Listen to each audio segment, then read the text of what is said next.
Good evening, students. I'm your physics teacher Vikal, and today we are going to Carnot engine. Very important topic. NEET में question आते ही आते हैं, इस पे प्रॉब्लम्स आते ही आते हैं. हर साल एक दो आता ही आता है. थर्मोडायनेमिक्स में कार्नोट इंजन पे तो सवाल आना ही आना है. It's very important topic. Okay, so let's see what is Carnot engine. So as we know, heat engine works on a cycle. Engine is a cyclic device. Okay, so Carnot engine works on Carnot cycle. Carnot engine works on Carnot cycle. So let's see what are the processes included in this Carnot cycle. कौन कौन से process use होते हैं हमारे Carnot cycle में, वो हम लोग देख लेते हैं. ठीक है, तो सारे के सारे जो प्रोसेस होते हैं हमारे रिवर्सिबल होते हैं. As I told you, reversibility हम लोग क्यों यूज कर रहे हैं यहाँ पर reversible process? Because we want maximum efficiency for our engine. Okay, so let's see A to B, B to C, C to D and D to A. All the process we will see one by one. So see, जो A to B process है वो हमारा क्या होता है? वो होता है reversible isothermal. Here what is happening? Volume is increasing, so reversible isothermal expansion. Reversible isothermal expansion. Okay, now B to C. B to C देखते हैं कौन सा प्रोसेस है. As we know, here you can see A to B, less slope is there. As I told you, isothermal process के लिए slope less रहेगा और adiabatic के लिए उससे ज्यादा रहेगा. तो यहाँ हम लोग देख सकते हैं इसका ज्यादा slope है, तो ये है हमारा adiabatic process. तो reversible adiabatic एक्सपेंशन.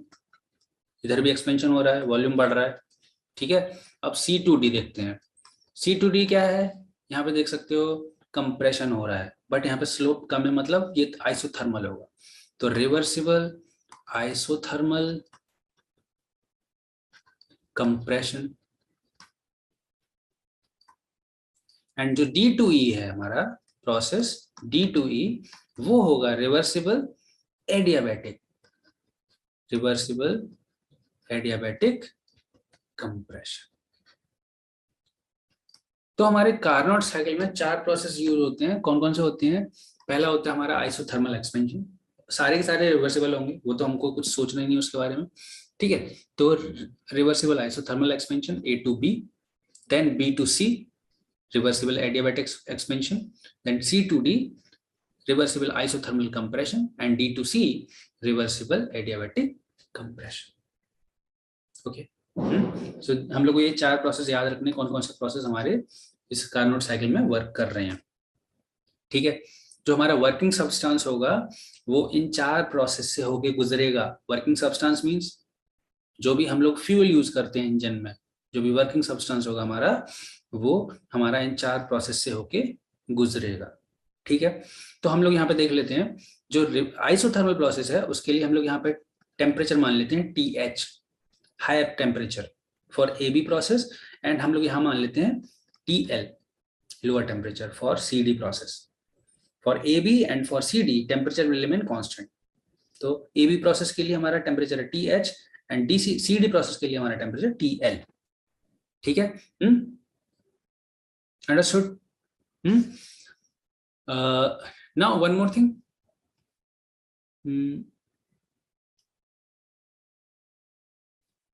वॉल्यूम हमारा जो होगा A पे वो VA होगा, वॉल्यूम B पे क्या होगा? VB होगा, यहाँ पे VC होगा, यहाँ पे VD होगा. ठीक है, चलो अब हम लोग देखते हैं what will be the efficiency of Carnot engine. Efficiency बहुत जरूरी है. वन मोर थिंग, अगर हम लोग देखें जो हीट इंजन की एफिशिएंसी होती थी वो क्या होती थी? देखो इसमें क्या होगा हमारा, यहाँ पे क्या है? एक्सपेंशन हो रहा है. एक्सपेंशन हो रहा है मतलब इसमें हमारा जो सिस्टम होगा वो हीट लेगा. ठीक है, तो Q in होगा यहाँ पे क्या होगा? Q in. ठीक है, इस वाले प्रोसेस में क्या होगा? देखो एडियाबैटिक प्रोसेस है. एडियाबैटिक एक्सपेंशन है। एडियाबैटिक प्रोसेस में हम लोग जानते हैं सिस्टम, जो हमारा जो सिस्टम होता है ना ही हीट लेता है ना ही हीट देता है, ठीक है। So no heat interaction with the surrounding, ठीक है। तो बीसी में कोई हीट बाहर जाएगा ना अंदर आएगा, ठीक है। For CD what will happen, for CD here you can see compression is there, so here what will happen, system will reject heat, so Q out will be there. And similarly for DA there will be no heat rejection or no heat, ना heat लेगा system ना heat देगा, ठीक है। चलो, तो efficiency हम लोग की क्या होती है, एफिशिएंसी होती है हमारे इंजन की, हीट इंजन की क्या होती थी, W output divide by Q इन। और W आउटपुट को हम लोग क्या लिखते थे, W आउटपुट को लिखते थे हम लोग Q in minus Q out divide by Q in. And ये हमारा क्या, इसको कैसे लिख सकते हैं, 1 minus Q out divide by Q इन, ठीक है। तो ये था हमारा फॉर्मूला हीट इंजन की एफिशिएंसी का, हीट इंजन की एफिशिएंसी का। अब हम लोग निकालते हैं एफिशिएंसी किसकी, कार्नोट इंजन की, कार्नोट साइकिल की, ठीक है। फॉर्मूला तो हम लोग देख ही चुके हैं, that formula was what 1 minus TL upon TH, so that formula we are going to derive now, okay. चलो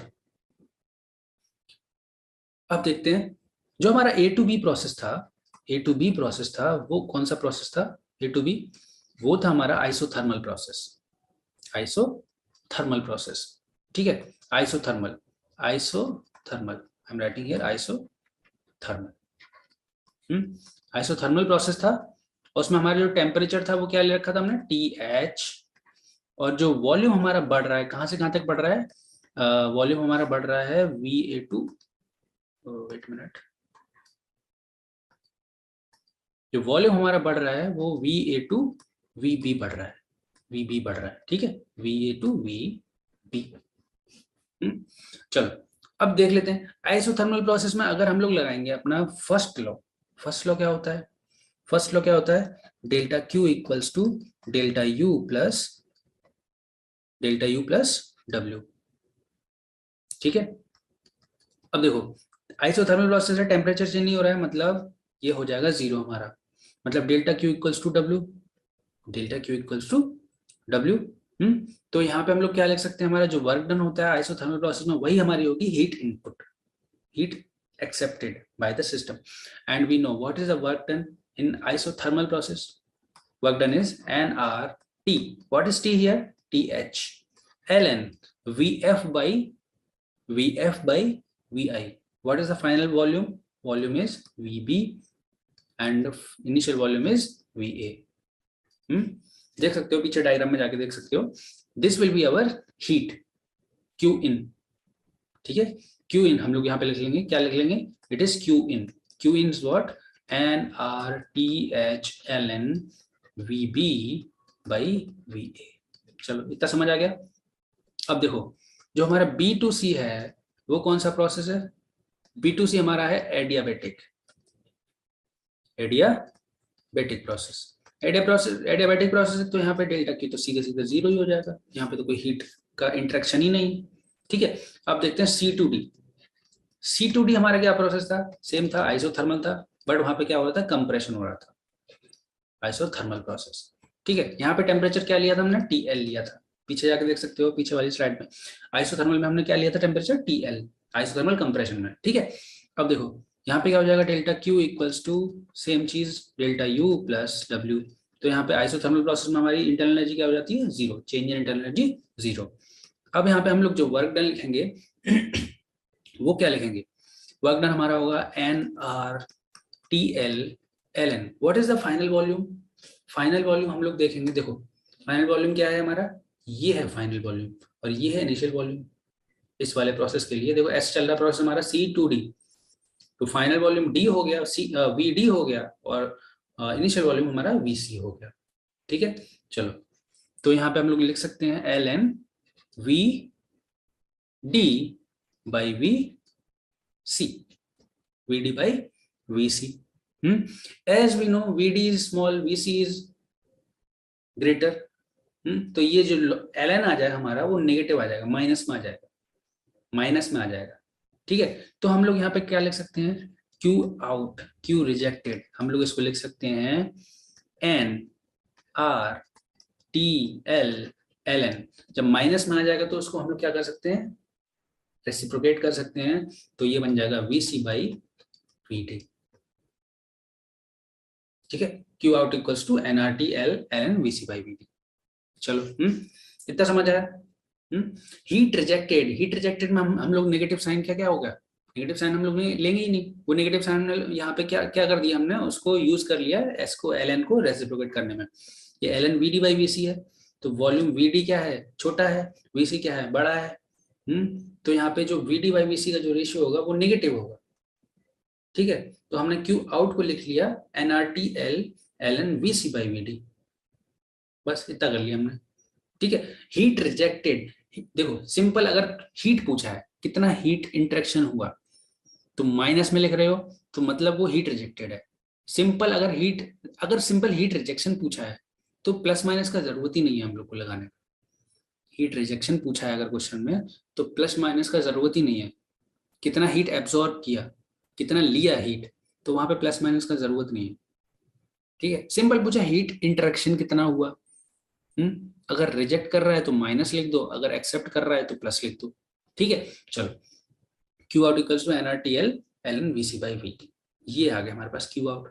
अब डी टू ए क्या है हमारा, डी टू ए अगेन हमारा क्या है, एडियाबेटिक है, एडियाबेटिक प्रोसेस, तो यहाँ पे क्या हो जाएगा, डेल्टा क्यू जीरो हो जाएगा फिर से। ठीक है, तो हमारे पास क्यू इन आ गया, क्यू आउट आ गया, क्यू इन आ गया, क्यू आउट आ गया। ठीक है, चलो अब क्या करते हैं, देखो अब हम लोग एफिशिएंसी का क्या फॉर्मूला आया था, एफिशिएंसी का फॉर्मूला आया था one minus Q out by Q in, यही आया था ना, T L by T H, Q out by Q in. ठीक है, चलो अब क्यू आउट की क्या वैल्यू है, क्यू आउट है हमारे पास N R T L one minus N R T L L N V C by V D divide by N R T H L N V B by V A. चलो इसको मान लेते हैं equation 1, इसको मान लेते हैं equation 1। अब क्या करते हैं हम लोग, अब हम लोग बीसी प्रोसेस और डीए प्रोसेस के लिए एक इक्वेशन लगाएंगे। जैसा कि हमें पता है बीसी और डीए हमारे दोनों प्रोसेस क्या है, एडियाबेटिक प्रोसेस है। तो एडियाबेटिक प्रोसेस के लिए एक इक्वेशन होती है हमारी T B to the power gamma minus 1 equals to constant, T B to the power gamma minus 1 equals to constant. ये हमारी जो इक्वेशन होती है एडियाबेटिक प्रोसेस के लिए होती है, इसको हम लोग लगाएंगे बीसी प्रोसेस के लिए और डीए प्रोसेस के लिए। ठीक है, चलो अब देखो जो बी प्रोसेस पर हमारा टेम्परेचर था, यहाँ पे बी पे कौन सा टेम्परेचर है, यहाँ पे बी पे है टी एच और सी पे कौन सा है टी एल। वॉल्यूम तो पता ही है, वॉल्यूम क्या है वी बी, यहाँ क्या है वॉल्यूम वी सी। ठीक है, और डी पे क्या है, देखो डी पे हमारा टेम्परेचर कितना है टी एल है, वॉल्यूम कितना है वी डी है, यहाँ पे कितना टेम्परेचर है टी एच है, वॉल्यूम कितना है वी ए। ठीक है, अब लगा देंगे हम लोग TV to power gamma minus 1 equation. ठीक है, तो TV to power gamma minus 1 equals to constant, ये इक्वेशन लगाते हैं हम लोग फॉर पहले बीसी प्रोसेस के लिए, बीसी के लिए। ओके, तो बीसी प्रोसेस के लिए पहले देखो बी पे कितना टेम्परेचर था, हाई टेम्परेचर है तो टी एच, वॉल्यूम कितना है V B to the power gamma minus 1, to the power gamma minus 1 equals to C, C पे कितना है टेम्परेचर, लोअर टेम्परेचर है टी एल, वॉल्यूम कितना है V C to the power gamma minus 1। यहां से हम लोग निकाल सकते हैं क्या, क्या हम लोग निकाल सकते हैं T H by T L, T H by T L निकाल सकते हैं। ठीक है, तो T H by T L क्या हो जाएगा, T H by T L is equals to क्या हो जाएगा V C divide by V B to the power gamma minus 1। ठीक है, अब सेम हम लोग क्या करेंगे, इक्वेशन लगाएंगे, ये वाली इक्वेशन लगाएंगे हम लोग डीए प्रोसेस के लिए, डीए प्रोसेस के लिए। डीए प्रोसेस में हम लोग जानते हैं, डी प्रोसेस में हमारा टेम्परेचर, लोअर टेम्परेचर क्या है टी एल है, वॉल्यूम क्या है वी डी है, to the power gamma minus 1। Higher temperature क्या है, TH है, वॉल्यूम कितना है, A है, तो ये हो जाएगा माइनस गामा माइनस 1। ठीक है, अब देखो यहाँ से TH/TL ले लो, TH/TL क्या हो जाएगा, TH/TL हो जाएगा, TH/TL हो जाएगा VD/VA to the power gamma minus 1। ठीक है, अब देखो ये हो गई हमारी सेकंड इक्वेशन, ये हो गई हमारी third equation. So from second and third दोनों TH/TL है, इक्वेट कर सकते हैं हम लोग दोनों को। तो इक्वेट करने पे हमारे पास क्या आ जाएगा, हमारे पास आ जाएगा VC/VB इक्वल टू VD/VA। ठीक है, यहां से हम लोग क्या लिख सकते हैं, यहाँ से हम लोग देखो VD इधर ले आएंगे, VB उधर ले जाएंगे, तो आ जाएगा हमारे पास VC/VD इक्वल्स टू VB/VA। बहुत ही अच्छा इंपॉर्टेंट रिजल्ट आ गया हमारे पास। हेलो निशांत। ठीक है, हम लोग निकाल रहे हैं एफिशिएंसी ऑफ कार्नोट साइकिल। ठीक है, तो बहुत ही इंपॉर्टेंट रिजल्ट, बहुत ही अच्छा रिजल्ट आ गया हमारे पास। इसको हम लोग क्या करेंगे, पुट करेंगे इक्वेशन 1 में। पुट करेंगे इक्वेशन 1 में, तो देखो क्या हो जाएगा, VC/VD equal to VB/VA, VC/VD VB/VA, तो दोनों इक्वल है तो क्या हो जाएंगे, कैंसिल हो जाएंगे। ठीक है, तो NR कैंसिल हो गया, और ये दोनों इक्वल है तो ये दोनों भी कैंसिल हो जाएंगे, VC/VD और VB/VA दोनों इक्वल है तो ये भी कैंसिल हो जाएंगे यहाँ पे। तो from equation 1 we can write efficiency equals to 1 minus TL/TH। ये हो गई हमारी एफिशिएंसी। बहुत ही अच्छा फॉर्मूला आया हमारे पास, बहुत ही इंपॉर्टेंट फॉर्मूला आया है efficiency of Carnot engine, Carnot cycle का। तो हम लोग देख सकते हैं जो एफिशिएंसी है, जो मैक्सिमम एफिशिएंसी होती है हमारी इंजन की, वो होती है कार्नोट साइकिल की एफिशिएंसी। और वो एफिशिएंसी किसी चीज पे डिपेंडेंट नहीं है, ना ही क्या वर्किंग सब्सटेंस यूज कर रहे हैं, कुछ भी उस सब पे डिपेंडेंट ही नहीं है। किस पे डिपेंडेंट है, लोअर टेम्परेचर और high temperature, temperature of source and temperature of sink. ठीक है, तो हम लोग बोल सकते हैं it is independent of working substance, independent of working substance. ठीक है, जो एफिशिएंसी हमारी आई कार्नोट साइकिल की, वो होती है सिर्फ किस पे डिपेंडेंट, वो होती है lower temperature and high temperature, temperature of sink, temperature of source. ठीक है, चलो अब हम लोग करते हैं कुछ प्रॉब्लम सॉल्व। एफिशिएंसी का फॉर्मूला पता चल गया। सिमिलरली हमारा जो रेफ्रिजरेटर की COP का फॉर्मूला होता है, वो भी ऐसी टेम्परेचर पे डिपेंडेंट होता है। जो अगर हमारा आइडियल रेफ्रिजरेटर है तो उसका जो फॉर्मूला भी होता है COP का, वो भी हमारा टेम्परेचर पे डिपेंडेंट होता है। देखो क्या होता है COP का फॉर्मूला, COP का फॉर्मूला होता है हमारा TL/TH-TL, ये होता है हमारा COP का फॉर्मूला टेम्परेचर के टर्म्स में। ठीक है, ये होता है आइडियल रेफ्रिजरेटर के लिए COP, जो हमारा कार्नोट साइकिल पे वर्क करता है। देखो जो हीट इंजन होता है और जो रेफ्रिजरेटर होता है, उन दोनों के बीच में डिफरेंस क्या होता है, what is the difference between heat engine and refrigerator. Heat engine क्या करता है, heat engine takes heat from the source, and in refrigerator what happens, refrigerator remove heat, refrigerator heat को रिमूव करता है फ्रॉम लोअर टेम्परेचर रीजन से। Okay, so that means जो refrigerator होता है that is just opposite, just reverse of the heat engine. ठीक है, चलो अब कुछ प्रॉब्लम सॉल्व कर लेते हैं फटाक से। तो ये आया हुआ है, 2 साल आया है, नीट 2017 में आया है, 2015 का कैंसिल पेपर में आया है, 2 बार आ चुका है। अच्छा क्वेश्चन है। ठीक है, चलो देखते हैं। Carnot engine having an efficiency of 1/10 as heat engine, ठीक है, इज यूज्ड एज रेफ्रिजरेटर। ठीक है, अब क्या ये क्या बोल रहे हैं यहाँ पे, जो 1/10 है वो एफिशिएंसी, देखो efficiency equals to 1/10 equals to, हम लोग देख चुके हैं क्या फॉर्मूला था, 1 माइनस TL/TH, यही तो होता है कार्नोट साइकिल की एफिशिएंसी का फॉर्मूला। ठीक है, ये हमको दिया हुआ है 1/10 दे रखा है हम लोग को एफिशिएंसी हीट इंजन की एज अ कार्नोट इंजन। अब उसी को हम लोग रेफ्रिजरेटर की तरह यूज कर रहे हैं, मतलब रिवर्स करके हम लोग उसको यूज कर रहे हैं रेफ्रिजरेटर की तरह।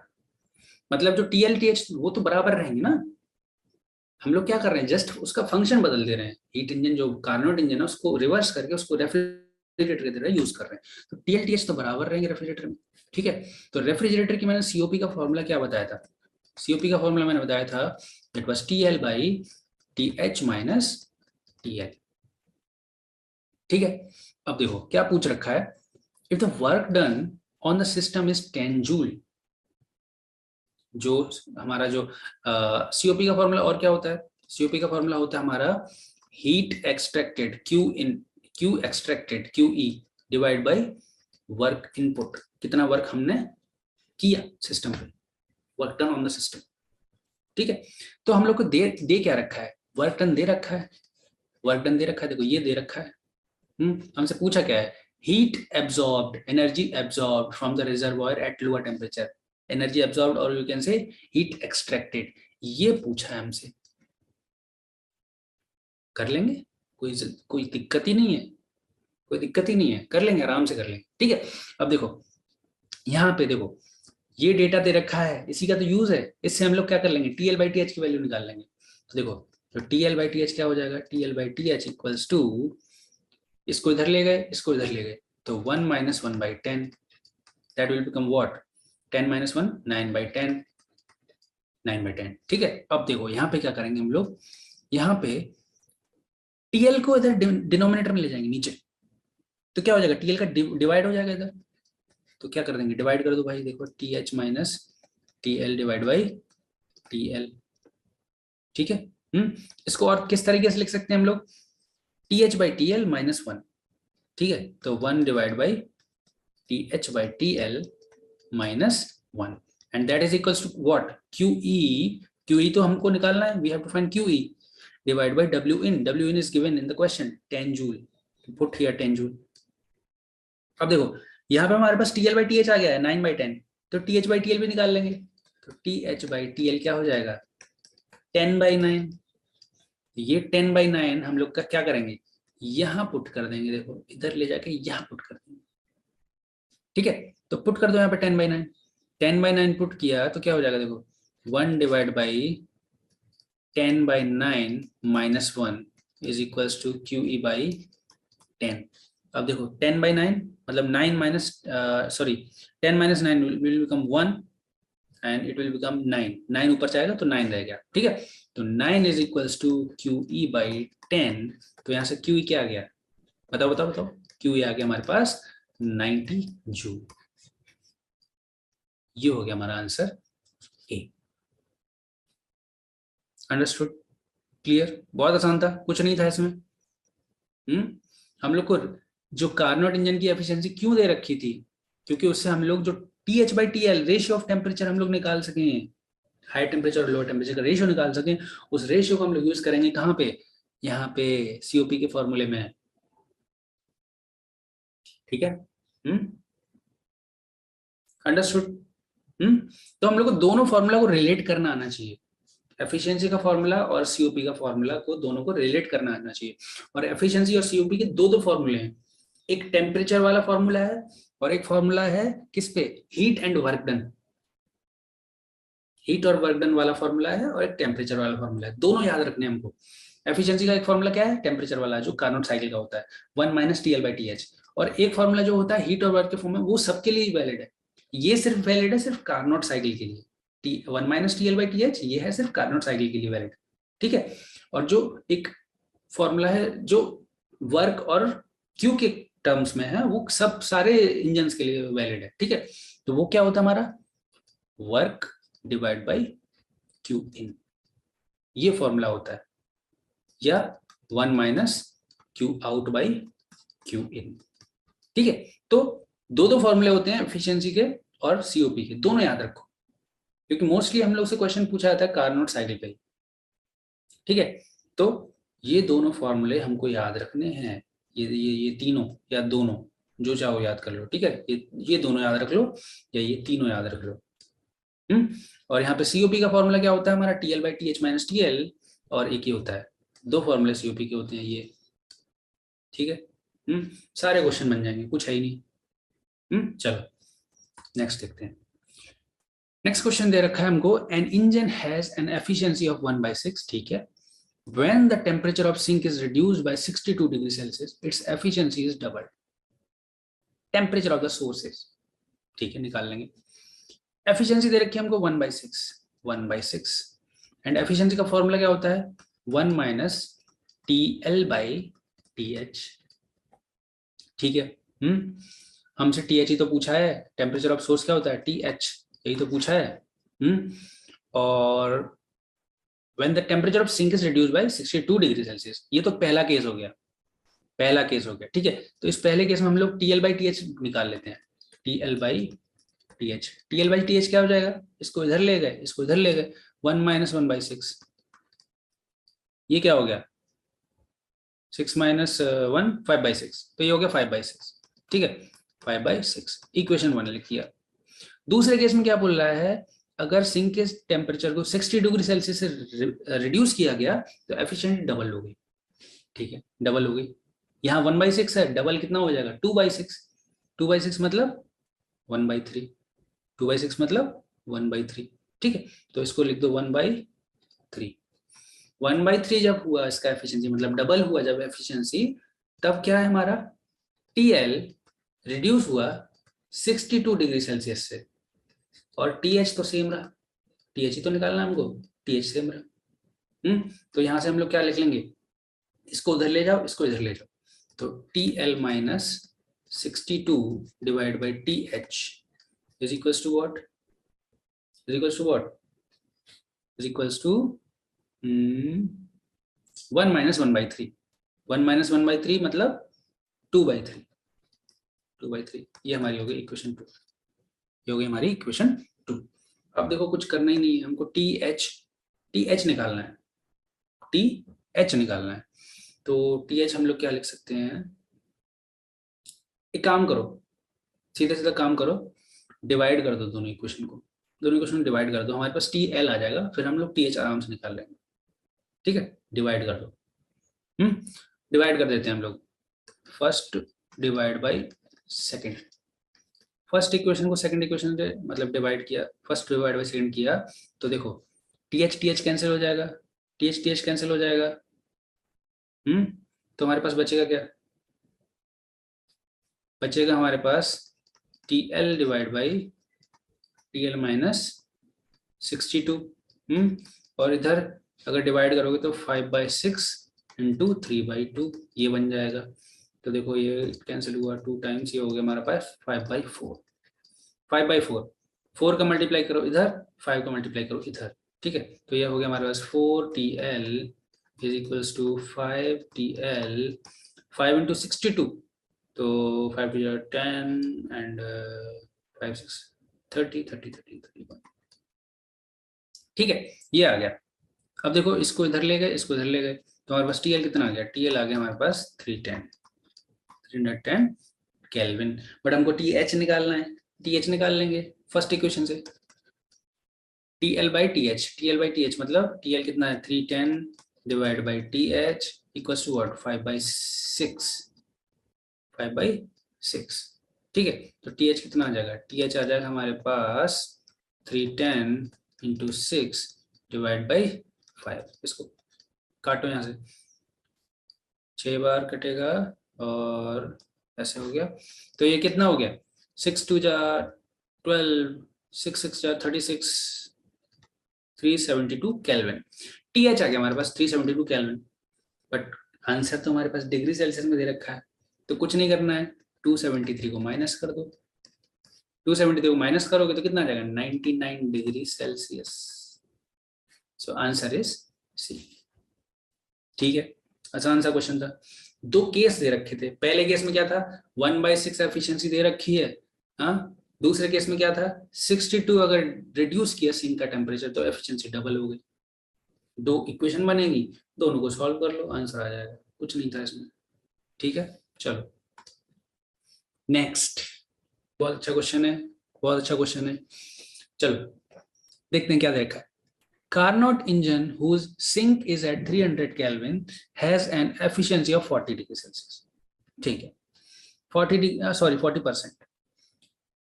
अगर सिंक टेम्परेचर TL कितना है 300 केल्विन है, तो एफिशिएंसी कितनी है 40 डिग्री सेल्सियस मतलब 0.4. By how much should the temperature of source be increased so as to increase its efficiency by 50% of original efficiency? क्या कर रहे हैं हम लोग, एफिशिएंसी को बढ़ा रहे हैं कितना 50% of what, of original efficiency. ये चीज बहुत लोग गलत करेंगे, 50% बढ़ा देंगे इसको मतलब 0.4 को डबल कर देंगे. 50% बढ़ाया मतलब जस्ट डबल कर दिया. वो गलत हो जाएगा आंसर. यहाँ पे क्या बोल रहा है 50% ऑफ ओरिजिनल एफिशिएंसी मतलब ओरिजिनल कितनी है 0.4, इसका 50% कितना हुआ 0.2. तो हमारी इक्वेशन पहली एफिशिएंसी है ये. दूसरे में क्या केस में बोल रहा है, दूसरे केस में बोल रहा है एफिशिएंसी कितनी हो गई 0.4 प्लस 50% ऑफ ओरिजिनल एफिशिएंसी मतलब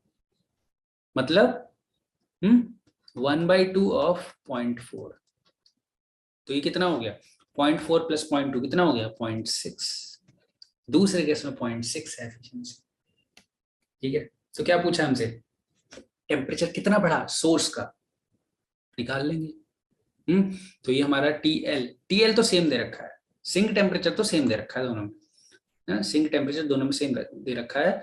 जो सोर्स टेम्परेचर है वो चेंज हो रहा है. ठीक है, तो पहले में हम लोग सोर्स टेम्परेचर निकाल लेते हैं. तो एफिशिएंसी 1 इक्वल्स टू क्या हो जाएगा 1 माइनस टीएल कितना दे रखा है, टीएल है 300 बाई टीएच. तो ये TH1 हमने लिख लिया TH1. तो यहाँ से एफिशिएंसी कितनी है 0.4. ठीक है, तो इसको अगर हम लोग सॉल्व करेंगे तो ये हो जाएगा हमारा 300 बाई TH1 इक्वल्स टू 0.6. और TH1 कितना हो, TH1 हमारे पास आ जाएगा यहाँ से TH1 is equals to 300 by 0.6 और ये हो गया हमारे पास 500 केल्विन. ये आ गया. ठीक है, 500 केल्विन आ गया. गुड इवनिंग पूजा, लेट हो गई आज.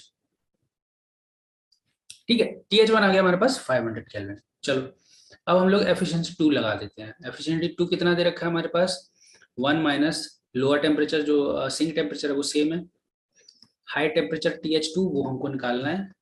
ठीक है, वो एफिशिएंसी कितनी दे रखी है 0.6 दे रखी है. ठीक है, चलो इसको सॉल्व कर लेते हैं.